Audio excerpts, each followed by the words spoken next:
வணக்கம் நண்பர்களே! இந்துக்கள் விழித்திரு நண்பர்கள் வணக்கம். இந்த பதிவு பக்கம் சப்ஸ்கிரைப் பண்ணிங்க, ஃப்ரெண்ட்ஸ் ஷேர் பண்ணுங்க. சப்போர்ட் பண்ண நினச்சீங்கன்னா join button member or super thanks. அப்புறம் பக்கத்தில இருக்க பெல் பட்டன் கிளிக் பண்ணி வச்சுங்க. போடுற வீடியோக்கள் உடனே வந்து ரீச் ஆகும். நன்றி. இப்போது பார்த்தீங்கன்னா, இந்த வழக்கம் போல ராமர் கோயில் வந்ததுனால கலகலத்து போச்சு இந்திய கூட்டணி. அதுக்கு முன்னாடிலாம் யார் வரக்கூடாது தெரியுமா? அப்படிலாம் சொல்லிட்டு இருந்தாப்படி ஸ்டாலின். இப்போ 2019 ராகுல சொன்னாப்படி. இப்போ ஒருவேளை கடைசி நேரம் சொல்லுவாரான்னு தெரியல. எனக்கு சீட்டு கம்மியா குடுத்தாலும் பரவால்ல, ராகுல பிரதமர் கேண்டிடேட்ட ஸ்டாலின் அறிவிக்கணும்னு சோனியா தவமா இருக்காங்க. அறிவிச்சுட்டா போதும். வரப்போறதில்ல. வெறும் அறிவிப்பு தான் கேட்குறாங்க. ஆச்சுங்களா? இப்போ கரெக்ட்டா பீகார்ல அந்த ஏதோ ஒரு யாத்திரைன்னு வராரு. அந்த யாத்திரையில வரும்போது லல்லு பிரசாத் அ இவர வந்து கன்வீனரா சொல்லல. மம்தாவும், ராகுலும் யார? நிதீஷ. நிதீஷ் பல்டி அடிச்சிட்டாரு. அவரு அங்க பேரே பிரபலம் பல்டி தான். இங்க வந்துட்டாரு. இவங்களுக்கு என்னன்னா, இந்த குறுமை ஓட்டு ஒரு சிலதுல ஊபி ஒரு சில ஸ்டேட்லாம் இருக்கு.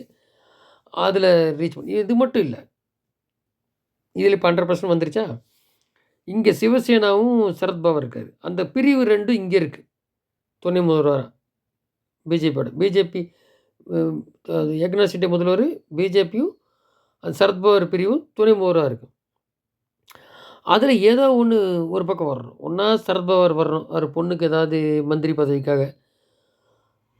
அண்ணன் பையன் தான் கட்சிய தூக்கிட்டு இங்கே வந்துட்டாப்படி பிஜேபியோட துணை முதல்வரா. அப்போ இல்லாட்டி சிவசேனாவே வரணும்.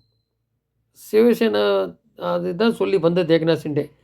காங்கிரஸ் சரத்பவார் சேர்ந்துட்டாரு. அது நீர்த்து போச்சு. அந்த இந்துத்துவ கொள்கை பிஜேபியோட பயங்கரம் ஜாஸ்தி. ஒரு வேள அங்க வரும். அது ஆச்சுங்களா? இப்ப பாருங்க, மம்தாவும் கெஜ்ரிவாலும் தரமாட்டேன்ட்டாங்க சீட்டு. கூட்டணியில இருக்கோம் சீட்டு கிடையாதுன்ட்டாங்க. நிக்கிறதே 30 சீட் நிக்கிறாங்களான்னு காங்கிரஸ் தெரியாது. அப்புறம் தானே போய் வர்றது. இல்ல ரீஜியல் பார்ட்டி தான். ஆச்சா. ரீஜியல் பார்ட்டி எல்லாம் கொள்ளையடிக்கிற பார்ட்டி அவ்வளோ. சரி. இப்போ இன்னொன்னு பார்த்தீங்கன்னா, இந்த காஷ்மீர்ல ஃபரூக் அப்துல்லா கட்சியிலேருந்து அப்படியே பிரிஞ்சு பிஜேபியில ஜாயின் பண்ணிட்டாங்க. பிஜேபி அங்க 3 எம்பி வரும். அந்த ஜம்மு சைடு காஷ்மீர்ல. இப்போ அது லடாக் யூனியன் டெரிட்டரி. அது பிஜேபி எம்பி தான். அப்போ ஜம்மு சைடுலாம் வரும். அப்போ அந்த மாரி குரூப் வர்றது ஒரு பக்கம் வருது. ஒரு பக்கம் மகாராஷ்டிரா வந்துன்னா கிளியரா ஒரு பிக்சர். ஸோ ஆல்மோஸ்ட் 370 400 தொகுதி சொல்றாங்க 400. இப்போ 370 தொகுதி கிளியர் கட்டா வருது மோடிக்கு. மோடி எதிர்த்து யாரும் இல்ல. மம்தா தலித் கேண்டிடேட்ட சொல்லி பார்த்தாங்க. அவர் நான் இல்லன்னு ஓடிட்டாரு. எதிர்த்து ஒரு கேண்டிடேட்டே இல்ல. ராகுல்லாம் அறிவிச்சாலும் அந்த அளவுக்கு ஒண்ணும் கிடையாது. எங்கேயோ தள்ளி மலைக்கும் மடுவுக்கும் தான் வைக்கணும். ராகுலெல்லாம். சும்மா இங்கே தான் தூக்கிட்டு சுமக்கிறானுங்க திமுகல. விட்டாச்சுன்னா திமுகவுக்கும் சீட்டு சரியா வராது. காங்கிரஸ் அதோ கதி. இந்த மாரி தான். இப்ப பாருங்க ஏடிஎம்கேக்கு எஸ்டிபிஐ கட்சின்றான். அது இப்ப தடை பண்ணதா என்னன்னு தெரியல. எஸ்டிபிஐ கட்சி இந்த மாரி ஒரு முஸ்லீம் கட்சி தான் இருக்கு. வேற எதுவும் வர்றதா இல்ல. அங்க இன்டாக்ட்டா ஜெயிச்ச கட்சி இன்டாக்ட்டா இருக்கு திமுகல. அது வருது, வரல, அவ்வளோ சீட்டு வருதுன்னுலாம் சொல்றதுக்கு இல்ல. ஸோ இப்படி இருக்கும்போது இங்க வந்து பாமக, தேமுதிக இந்த மாரி சிறிய கட்சிகள் கூட்டணி போட்டா, அது தென் மாவட்டங்கள்ல வந்து தினகரன் கூட இப்ப சொல்லியிருக்காரு பிஎம் கேண்டிடேட்ன்னு. எங்க பிஎம் கேண்டிடேட்டு? இவரு ஒருத்தர் தான். அப்போ பிஜேபியில தான் சேர போறாப்படி. தினகரன், பன்னீர், சசிகலா இந்த குரூப் வந்தா, அதத்தான் ஒரிஜினல் ஏடிஎம்கே கூட சொல்லுவாங்கன்னு ஏற்கனவே குறிப்பிட்டிருந்தோம். ஸோ அந்த குரூப்ப வச்சுட்டு மத்த இந்த பாரிவேந்தர் இவங்கலாம் கள்ளக்குறிச்சியில நிப்பாங்க.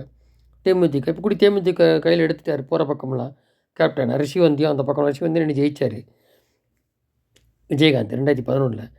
ஸோ இதெல்லாம் வரும்போது பார்த்தீங்கன்னா, டைரக்ட் பண்ணும்போது தென் மாவட்டங்கள்ல சில சீட்டுகள் கன்வெர்ட் ஆகுன்றான். அது வந்து அதுக்கு தான் திமுகவ அடிச்சு உட்கார வைக்கிறது. அந்த ஊழல் பெருச்சாளிகள உள்ள தள்ளுறது, அந்த மாரி நெறையா விஷயங்கள் நடக்க போகுது அடுத்தடுத்து.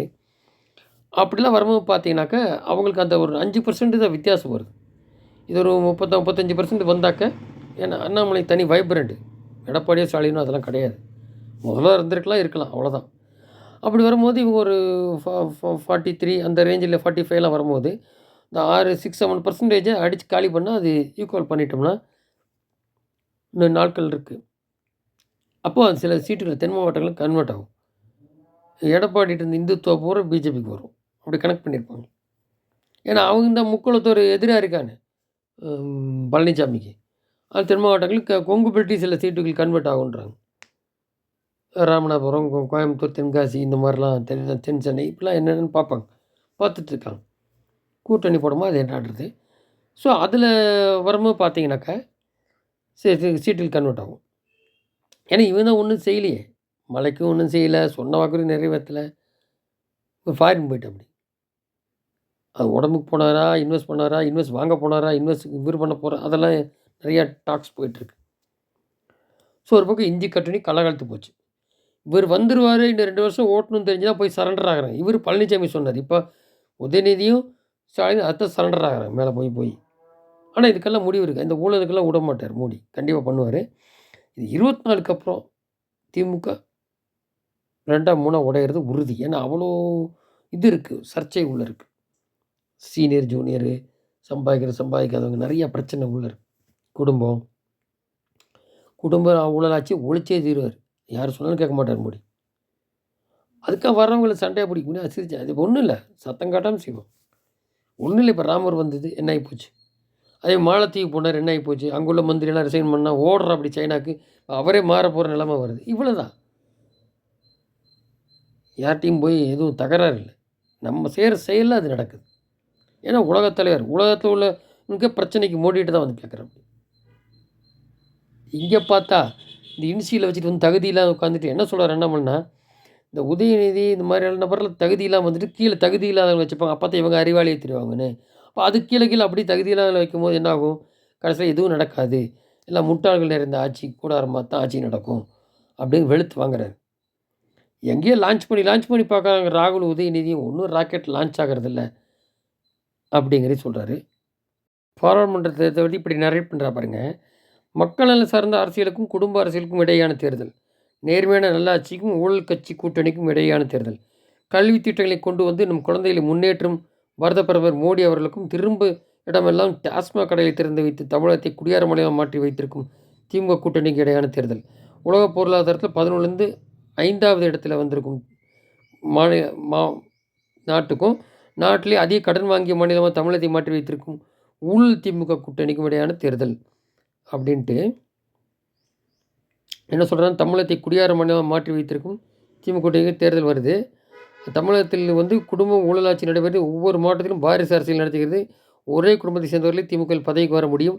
இளைஞர்களோ தொண்டர்களோ வாய்ப்பில்லை. தங்கள் குடும்பம் நன்றாக இருக்க தொடர்ந்து ஊழலில் ஈடுபட்டு பொதுமக்கள் நலனை கவனிப்பதில்லை. அதனால் வேண்டாங்கிறது. ஸோ 10 ஆண்டில் மத்தியில் ஊழலற்ற நேர்மையான ஆட்சி நல்லாட்சி வழங்கி கொண்டிருக்கும் மாண்புமிகு பிரதமர் அவர்களை எதிர்த்து திமுக, காங்கிரஸ் உள்ளிட்ட கட்சியில் அமைத்த சந்தர்ப்பாத இந்தி கூட்டணியில் மேற்கு வங்காளத்தில் மம்தா பானர்ஜி காங்கிரஸ் கட்சியுடன் கூட்டணி இல்லை என்று சொல்லிவிட்டார். பஞ்சாப் மாநிலத்திலும் அதே தான். ஸோ பீகார் முதலமைச்சர் நிதிஷ்குமார் தான் இந்தி கூட்டணி தொடங்கியதே தற்போது அவரே அந்த கூட்டணி இல்லை, அவர் சந்தர்ப்பாத கூட்டணி தேர்தல் முறை வரை கூட தாங்கவில்லை அப்படிங்கிறாரு. ஸோ 50 ஆண்டில் 5 முறை ஆட்சியில் இருந்த திமுக தொடங்கிய அரசு மருத்துவக் கல்லூரி 5 தான். கடந்த 10 ஆண்டில் 15 மருத்துவக் கல்லூரி பிஜேபி கொடுத்துருக்கு. அது தவிர நீட்டு மூலிமா ஏழைகள்லாம் வர்றாங்க. இவன் நீட்டு வேண்டான்றான், எழுதி போட்டதை குப்பையில் போட்டு போகிறானுங்க சேலத்தில். ஸோ ஏழை மாணவர்களுக்கு மருத்துவக் கல்லூரி வாய்ப்புக்கு நீட் தேர்வில் அரசியல் தேய்கிறது திமுக. ஸோ இதை ஒழிச்சு கட்டாமல் விடமாட்டேன் அப்படிங்கிறத கங்கணம் கட்டியிருக்காரு அண்ணாமலை.